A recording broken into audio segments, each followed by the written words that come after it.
राम राम शेतकरी बांधवांनो, काय चाललंय? तरी आज आपल्याला व्हिडिओ बनवायचं कारण असे, हा जो घास दिसतोय हा घास आहे मित्रांनो. तर या घासावरती आपल्या रोग पडला होता. मला दाखवतोय आता शेळ्यांना घास चालवलाय, घरी शेळ्या मेंढरांना. पण मित्रांनो, या घासावर जेव्हा रोग पडला होता ना, तेव्हा मवा आलता बघा. आणि अशा पानांवर आहे ना टिपके टिपके पडले होते बघा. हे दिसतंय का तुम्हाला? पण ह्याच्यावर औषध मारलेलं आहे.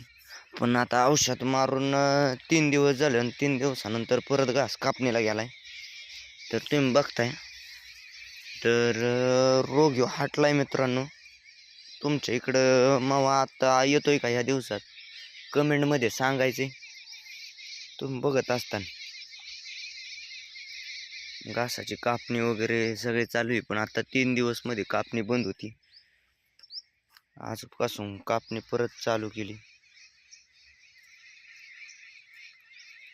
मित्रांनो, असं घासाला चांगलं काहीतरी औषध आहे का बाबा ही केल्याच्या नंतर, की मवा वगैरे पडायचा नाही लवकर? कसे वातावरण सारखंच बदलतंय, धुई पडती, त्याच्यामुळं परत मवा तयार होतोय, चिलट होत्यात, गोंगाट होतोय त्याच्यावर घासावं बी. हे बघा मित्रांनो, आता शेत चाललंय ना आपलं, ते काही पान आहेत ना अशी झाली. तुम्हाला दाखवतो मित्रांनो, 1 मिनिट. तुमच्या इकडं काही चालू आहे का? औषध फवारण्या कोणच्या केल्या? आता आम्ही मित्रांनो रोगर मारलं होतं फक्त. कारण रोगर मारलं ना 1-2 दिवसातच घास कापायतो, 2 ते 3. पण आम्ही थोडं थांबतो. काय होतं, लगेचच्या लगेच कापला रोगर मारलेला असतं. मग परत शेळ्यांना बुळकांडी चालू होती, जुलाब. मग परत ते जुलाबाचे चालू झाले की परत त्यांना त्रास. त्याच्यामुळं आपण ती बंद केलं. तर 2-3 दिवस घरी जावळाचा घास होता, ते तुम्हाला मागल्या व्हिडिओमध्ये टाकला होता ना, तो चारलाय त्यांना. आता ही काय ह्यो घास न्यायचा आहे. घासाची डायरेक्ट कुट्टी करायची मित्रांनो. कुट्टी करून आहे ना घास खायला टाकून द्यायचा. कुट्टीत तुम्हाला सांगतो, एक काडी बी बाहेर काढीत नाही. पर दिवसभर आहे ना फुकू फुकू फुकू फुकू खात्यात. तुम्ही कुट्टी करून घास टाकीत जात जा. आणि त्यासोबत मी काटवाळ बी घालतोय. नुसतं घास नाही, कारण घास घातला ना तर त्याचं पाणी होते. ह्याच्या संग काटवाळा संग आहे ना व्यवस्थित कटिंग बी होती. काटवाळ बी पर कंस लागलेत काटवाळाला बी.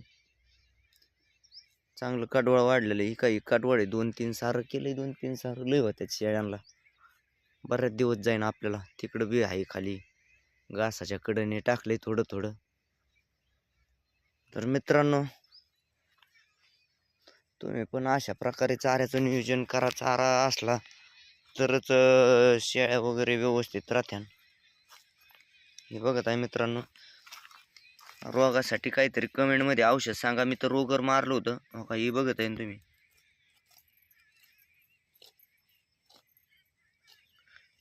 आणि औषध मारल्यानंतर लगेच घास काय कापून टाकू नका, थोडासा लेट टाका. घास कस काय हो, साईज कस काय मित्रांनो काडीची तुम्ही बघा बरं. हे बघा, आता ह्यो कापायला टाइम आहे, पण आता ह्यो कापायला आलेला आहे. बघितली का साईज चांगल्या बऱ्या प्रकारे वाढलेली मित्रांनो. हे बघा, जवळपास घास हा आपल्या कमरेला लागतोय मित्रांनो. कमरेपर्यंत घासाची वाढ आहे. घासाला खत ही चांगल्या प्रमाणात टाकतोय मित्रांनो आपण. चालतंय, धन्यवाद.